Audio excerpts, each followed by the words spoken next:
Et salut, c'est Rémi, permaculteur bourbonnais, j'espère que vous allez bien. On se retrouve aujourd'hui les amis pour une nouvelle vidéo, une vidéo visite de la microferme en permaculture en mars 2020. Alors je voulais faire un petit point par rapport à l'actualité qui, comme en ce moment vous le savez, il y a pas mal de choses qui se passent en France avec le coronavirus. Voilà, j'avais fait un petit point par rapport à la vidéo sur le virus des tomates. Alors je referai aussi une petite information en sachant voilà, que les virus des tomates, eh bien, il y a eu pas mal de nouveautés. Donc j'aurai l'occasion de vous en parler lors d'un prochain live. En tout cas aujourd'hui, bien, je voulais voilà, vous faire changer un petit peu les idées et vous refaire une vidéo de qu'est-ce qui se passe chez moi sur mon terrain en mars 2020, donc dans ma micro-ferme. Donc on va voir un petit peu au niveau du jardin, quels sont les semis que j'ai réalisés, quelles sont les plantes que je consomme encore actuellement et quelles sont aussi eh bien, les nouveautés qui sont arrivées sur mon terrain et vous verrez aussi les animaux. Voilà, donc un petit tour global de la micro-ferme, j'espère que ça va vous plaire et on commence maintenant. Et voilà, on se retrouve dans cette partie du jardin pour vous montrer eh bien voilà qu'actuellement, vous voyez, j'ai déjà eh bien, les premières fleurs de l'année qui arrivent sur le terrain et qui permettent, eh bien, on va dire, aux premières petites butineuses de pouvoir commencer leur travail. Alors ici, je vous ai emmené dans cette partie-là, je suis dans la partie planche plate de mon terrain. Et ici, il faut savoir que j'ai tout simplement devant moi, ici vous pouvez le voir, décaissé eh bien, les allées qui étaient donc justement, j'avais mis beaucoup de paillage et puis pendant toute la saison, je mettais pas mal des légumes, des feuilles de certains légumes ou encore voilà, certaines plantes que j'enlève et que je mets dans les allées. Eh bien, au bout d'un certain temps, voilà, chaque hiver, il faut récupérer cette matière qui donc s'est dégradée pour la remettre sur le dessus des planches. Donc là, vous pouvez voir derrière moi que voilà, j'ai remis donc eh bien pas mal. Alors, on peut voir qu'il y a, c'est vraiment très très riche. Voilà, je vais vous montrer tout simplement un petit peu. Vous voyez, on retrouve vraiment pas mal de petits vers de terre qui étaient en train de dégrader tout simplement la matière. Donc là, vous pouvez voir donc tous ces petits vers de terre qui font leur travail, qui étaient donc dans ces allées. Et donc là, eh bien, j'ai tout simplement prélevé cette terre pour ensuite les remettre directement sur mes planches plates. Alors la prochaine étape, c'est que tout simplement, je vais répartir cette terre correctement et puis je vais commencer donc certains semis. Alors il faut savoir que pour certaines autres planches, vous allez le voir juste après, j'ai déjà réalisé ce travail il y a déjà presque un mois maintenant.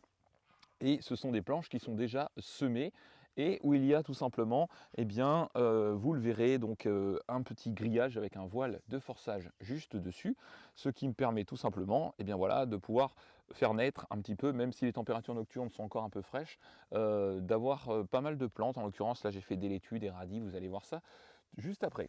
Alors en termes de plantes, ce qui me reste encore sur le terrain en consommable, eh bien j'ai encore énormément de betteraves rouges. Alors vous pouvez les apercevoir ici derrière moi, voilà, toutes ces feuilles, ce sont des betteraves rouges. J'ai encore des plants d'oseille, et puis on va voir juste à côté des carbes. Voilà, alors ici on se retrouve dans l'autre partie où vous pouvez voir eh bien, tout simplement les betteraves rouges, voilà, ces magnifiques betteraves rouges qui, elles, ont bien profité. Et donc voilà, donc j'en ai tout un rayon. Alors vous allez voir, je vous emmène faire le petit tour eh bien, du rayon. Alors à côté, c'est mes anciens pots que j'avais mis l'été. Tout simplement, je mettais de l'eau dedans et le pied de tomate était juste à côté. Donc je ne les ai pas encore enlevés. Et je les enlèverai peut-être pas, je ne sais pas encore. Voilà, donc là, vous pouvez voir pas mal de pieds de betteraves rouges. Donc voilà, de jolies betteraves rouges que je consomme et bien encore régulièrement. Voilà, alors au niveau des planches Yuguldur, vous pouvez voir que j'ai encore eh bien, des cardes qui sont, que je consomme encore, voilà, qui sont magnifiques, hein, qui ont bien résisté à l'hiver. J'ai aussi eh bien, les premières petites limaces qui sont revenues voilà, s'occuper de certains pieds de cardes. Mais bon, ça, c'est pas très très grave, hein, il faut qu'elles en profitent aussi. Et ici, vous avez eh bien, voilà, les derniers quelques petits poireaux. Et là, eh bien, mes futurs pieds d'artichaut. Voilà, donc j'en ai un ici. Alors, comme vous pouvez le voir, j'ai remis pas mal de fumier, donc c'est du fumier de cheval sur les buttes de type Yuguldur, je tiens à le préciser. Et ici, eh bien, vous pouvez voir un petit peu donc voilà certaines petites plantes là qui sont en train de redémarrer gentiment. Ici encore un autre pied d'artichaut. Ici, vous avez des poireaux perpétuels que je consomme actuellement. Voilà, donc ça, je m'en sers pour les soupes, c'est vraiment top. Donc, vous connaissez poireaux perpétuels. Vous venez tout simplement couper, vous utilisez la tige, ensuite ça repousse tout seul, c'est génial. Ici, on a un petit pied de fraise qui est juste là, voilà, qui est en train de redémarrer gentiment. Un autre pied d'artichaut ici, encore un pied ici, voilà, de carde, encore des petits poireaux juste là, encore des petits poireaux perpétuels ici, et puis un autre pied, voilà, d'artichaut. Donc tout ça, c'est au niveau des buts de type Pure avec, comme je vous le disais tout à l'heure, juste là, j'ai remis pas mal de fumier de cheval. Voilà, donc ensuite ici on va repasser bien ici sur la partie des cardes.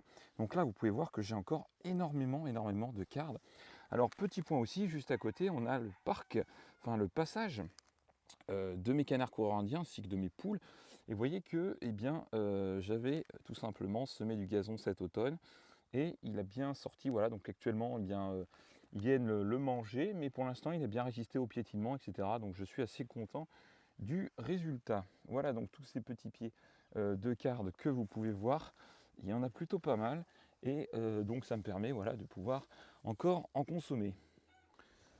Et voilà les premières fleurs de la saison. Alors là on peut voir aussi des petits poireaux perpétuels. Voilà, vous pouvez admirer bien les premières fleurs de l'année, donc c'est plutôt très sympa. Regardez, elles sont magnifiques. Voilà, et puis juste en dessous, vous voyez, donc pour joindre l'utile à l'agréable, il y a les fleurs et juste en dessous, j'avais mis des pieds tout simplement de salade. Voilà, donc il y a de la frisée, il y a de la laitue, et juste au-dessus, vous voyez, donc ce mélange de fleurs et de salade fonctionne plutôt très bien. Là, vous pouvez encore en voir un peu plus loin sur le massif, on va encore avancer. Et voilà donc globalement les fleurs que j'ai actuellement tout simplement sur mon terrain. Donc vous voyez qu'il y a pas mal de fleurs, c'est plutôt sympa, c'est très joli. Et puis juste en dessous, les salades, voilà, qui sont en train de gentiment grandir. Alors on se retrouve ici au pied de mes noisetiers. Et là, je voulais vous montrer voilà, les premières fleurs des fraises des bois, donc des petites fraises sauvages qui poussent donc en tapis vraiment au pied de mes noisetiers. Donc ça c'est plutôt sympa. Et donc on peut voir ici les premières petites fleurs de la saison. Donc voilà, ça c'est plutôt très sympa. Donc ce que j'ai fait ici tout simplement, je leur ai rapporté un lit de matière organique, donc des feuilles en l'occurrence, que j'ai apporté donc à l'automne. Et maintenant, vous voyez qu'elles sont en train de ressortir à travers les feuilles et puis tout simplement d'avoir leur première petite floraison. Allez, on passe à la suite. Voilà, donc on se retrouve encore dans une autre partie où là, j'ai laissé, voilà, tout simplement. Donc ça, c'est des fleurs qui vont bientôt fleurir. Et juste devant ici, voilà, vous reconnaissez. N'hésitez pas à me le mettre dans les commentaires si vous reconnaissez cette plante. Voilà, donc elle est très riche en fer et vous permet d'apporter pas mal de minéraux pour votre organisme. C'est une plante très sympa et qui pousse vraiment très bien. Est-ce que vous avez deviné ce que c'est? Eh bien, c'est tout simplement des épinards. Voilà, on est dans une autre partie du jardin où là vous pouvez voir, j'ai encore de la salade. Et puis alors, petite astuce, des petits pots en terre cuite que je retourne à l'envers pour faire blanchir tout simplement la salade. Voilà, donc ça c'est extra. Donc petite astuce tout simple, un petit pot en terre cuite, vous venez le mettre par-dessus. Moi j'ai mis un petit scotch pour empêcher la lumière de passer par le trou et ça permet de bien faire blanchir la salade. Donc ça marche plutôt pas mal, vous voyez. Et puis ici j'ai utilisé aussi tout simplement un dessous, tout simplement une coupelle qui fonctionne aussi très bien pour faire office tout simplement de cacher la lumière. On retrouve aussi juste là, ici, vous avez tout simplement les petites carottes. Je vais essayer de vous les montrer. Voilà, je ne sais pas si vous voyez bien.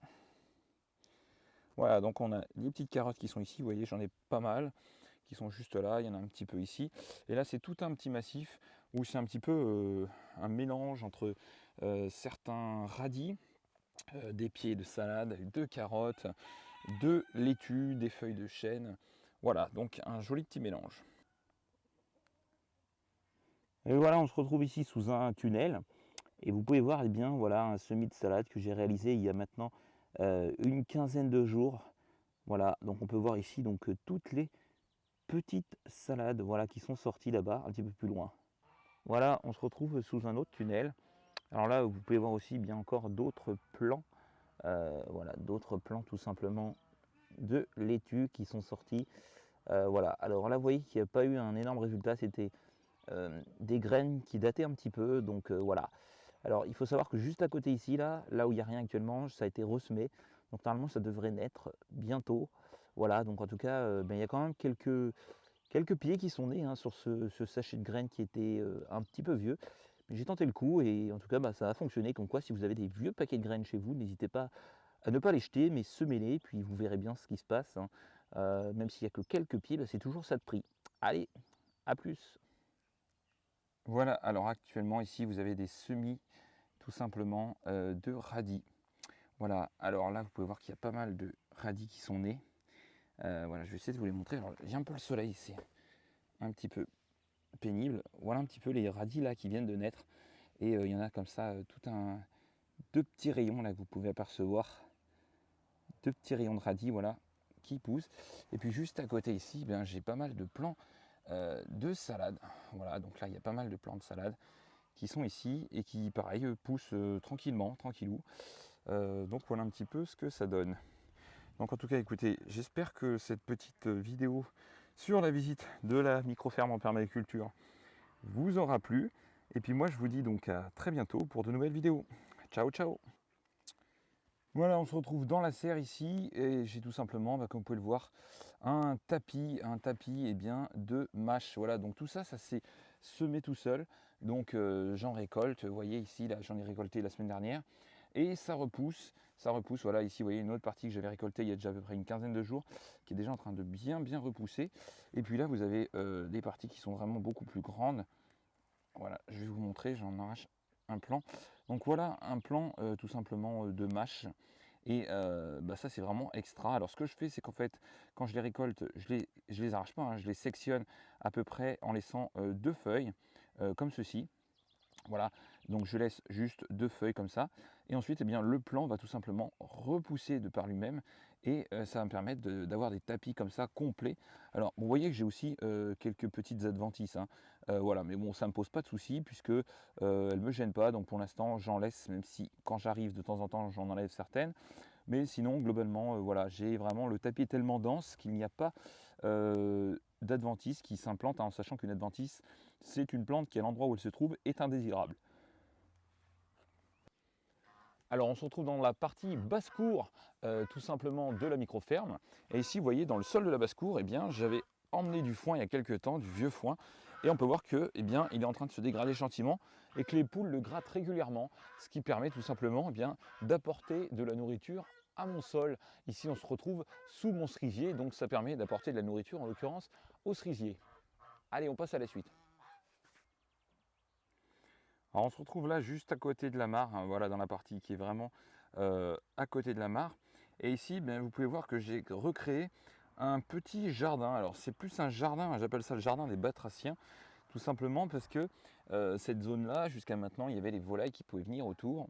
Et maintenant, en fait, tout simplement, j'ai recréé une petite partie de jardin qui, voilà, les volailles n'y ont pas accès, dans lesquelles, par exemple, ici, vous voyez, j'ai mis des petits radis, j'ai semé pas mal de plantes. En l'occurrence, ici, on a des petits poireaux perpétuels. On a une petite carde et puis par là-bas, on a plein de petites salades, voilà, qui ont été remises. Enfin, juste là, voilà, on est juste à côté de la mare et ça permet de faire tout simplement une zone tampon pour que mes batraciens puissent circuler, qu'ils trouvent aussi un peu quelques insectes et de la nourriture. Donc voilà, une petite zone que j'ai créée donc récemment, dans lequel je fais aussi quelques petits semis. Donc on va dire que c'est vraiment une petite surface, hein, je suis sur environ 5 mètres carrés, voilà, 5 à 10 mètres carrés au total, avec une petite partie juste derrière, ici, où vous pouvez voir, donc là c'est du gazon, et juste derrière moi ici j'ai remis donc des plants de salade. Voilà, ça fait environ donc 5 mètres carrés, et ça permet donc à mes différents petits batraciens, même à mes libellules, etc. Je vais mettre aussi quelques fleurs pour attirer les pollinisateurs. Donc vraiment une petite zone tampon entre tout simplement la mare et le reste, enfin du moins la partie qui était à côté de la mare, qui était jusqu'à maintenant un simple gazon. Et il faut savoir qu'à côté, bien entendu, il y a toujours la ébène. Alors ici, je me trouve sur la haie bench. Je vous en avais déjà parlé de cette fameuse haie bench. C'est là où je viens en fait quand je fais des tailles sur mon terrain. Je viens tout simplement empiler les différents végétaux qui se trouvent un peu partout sur mon terrain. Et je mets donc des végétaux, un petit peu de tout. Et regardez ce qui s'est passé donc cette année. Nous sommes en mars 2020. Et regardez ce qu'il y a donc sur la haie bench. C'est juste incroyable. Il y a des plantes, voilà, qui ont poussé dans vraiment un tout petit peu de terre et qui se sont développées vraiment, mais dans quasiment pas grand chose. Vous voyez, donc là, regardez, juste là, ça a poussé dans rien, quoi. Il n'y a vraiment rien du tout. Vous voyez le bulbe. Alors, je ne sais pas si vous allez l'apercevoir. Il est juste là. Voilà. Ici, le bulbe a poussé. Vous voyez, on le voit, on l'aperçoit là. Alors attendez, je vais essayer de faire en sorte que vous puissiez le voir. Voilà, là c'est le bulbe. Et voilà, il s'est développé à travers tout ça pour bien, donner cette magnifique petite fleur. Donc là, oui, du coup, ma haie bench commence d'être végétalisée, vous voyez. Et donc j'avais mis des vieilles mousses que j'avais récupérées dans le terrain, certains, voilà, des branchages quand je taille, etc. etc. Et donc voilà, on va dire que ma haie bench, donc pour vous donner un ordre d'idée, voilà le sol où là j'ai mes volailles qui viennent, elles adorent ici creuser des trous pour pouvoir se pouiller, s'épouiller, etc. Dessous, j'avais des sections de bois qui étaient un peu plus importantes. Et puis, plus on monte sur la haie bench, et plus on retrouve. Alors, vous voyez certains morceaux ici de bois là, ce sont des piquets que j'avais mis pour maintenir la haie, pour éviter qu'elle s'effondre, bien entendu. Et on peut même voir à travers, hein, si vous voyez. Et voilà, donc il y avait un petit peu de tout. J'avais récupéré pas mal de végétaux. Et puis sur le dessus maintenant de cette haie, eh bien j'ai des fleurs. Et ça, c'est vraiment très très sympa. Donc voilà, une petite haie bench. Voilà, toujours, regardez, donc on est devant la haie bench. Donc il y a pas mal de végétaux. Et ici, on peut voir qu'il y a certaines plantes qui se sont développées à l'intérieur. Ici, on peut voir, c'est un cotonéaster. Et puis, sur le dessus, donc là, vous voyez, j'avais empilé pas mal de rosiers, de choses comme ça. Et regardez, hop, qu'est-ce qu'il y a ici? Et oui, vous pouvez le voir, ce sont des jonquilles qui ont poussé ici au sommet de la haie bench. Et ça, c'est plutôt incroyable. Et voilà, on se retrouve donc dans mon terrain, où là vous pouvez voir justement une partie de mes volailles, voilà, des poules, qui sont elles en train de picorer, voilà, de manger un petit peu l'herbe et de nettoyer tout ça, en sachant qu'il y a aussi donc mes tondeuses que je vous avais déjà montré, ce sont mes oies tout simplement, qui elles, on va aller dans une autre partie. Donc là je suis au fond de mon terrain, vous voyez que l'herbe est quand même assez haute, hein. On peut voir que voilà, les brins d'herbe les plus longs font environ, je dirais, 7 à 8 cm. Et maintenant, je vais vous emmener dans une autre partie qui est plus proche de mon poulailler. Vous allez voir comme quoi les oies ont vraiment entretenu et tondu ce terrain. Donc il n'y a eu aucune intervention humaine sur cette partie qu'on va aller voir juste après. Et vous pouvez voir donc en tout cas, voilà les volailles qui sont en train de faire leur petite vie tranquillement sur ce terrain. Donc dans ce terrain, je vais aussi continuer certains aménagements. Il y aura peut-être dans quelques temps des ruches, voilà, mais ce n'est pas encore sûr, qui viendront s'implanter. Et puis bien entendu, je vais garder une partie de ce terrain-là pour faire des essais au niveau de céréales. Voilà, tout simplement, hein, pour le plaisir et aussi voilà, pour faire un petit peu de nouvelles expériences. Donc maintenant, on va aller voir tout de suite la partie de ce terrain qui se trouve particulièrement devant, enfin pas très loin du poulailler. Vous allez voir comme quoi les oies sont de très bonnes tondeuses à gazon. Allez, c'est parti. Derrière moi, voilà. Donc ces oies, vous voyez qu'elles entretiennent cette partie-là, parce que là, si je prends l'herbe, on est vraiment sur 1 ou 2 cm grand maximum. Et vous voyez, toute cette partie du terrain, on dirait qu'elle a été tondue. Ce sont vraiment les oies qui ont coupé l'herbe. Voilà. Et en même temps, qui sélectionnent, parce que ce qui est assez rigolo avec les oies, c'est qu'elles ont tendance à sélectionner et à supprimer même certaines plantes du terrain. Donc j'ai pu constater que certains types de graminées sont sélectionnés par les oies par rapport à d'autres types de graminées. Donc en l'occurrence, ici, on peut voir que le terrain est vraiment tondu impeccablement, et ça sans aucune intervention humaine. Donc tout ça grâce à mes oies. Et voilà, vous allez voir maintenant les coureurs indiens.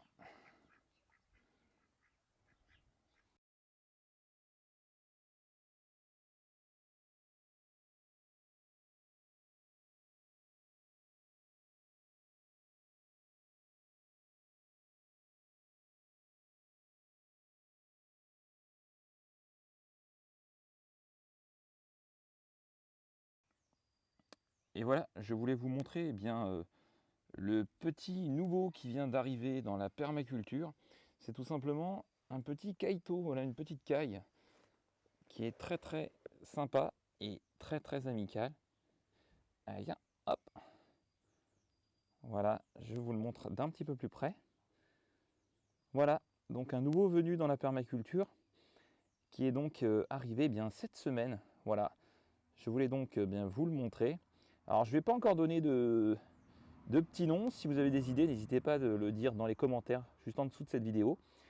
Écoutez, voilà, j'espère en tout cas que vous avez apprécié cette vidéo, que ça vous aura plu. Et puis on se retrouve très bientôt pour de nouvelles vidéos. Continuez à vous préparer, à bien vous amuser, à jardiner surtout, et puis à commencer le jardin. Voilà, on va aller voir aussi, en tout cas, je vous montrerai dans de nouvelles vidéos comment faire un jardin plus rapidement, puis vous aurez aussi des nouveaux lives. Allez, sur ce, à très bientôt. Ciao les permaculteurs. Allez, on y va.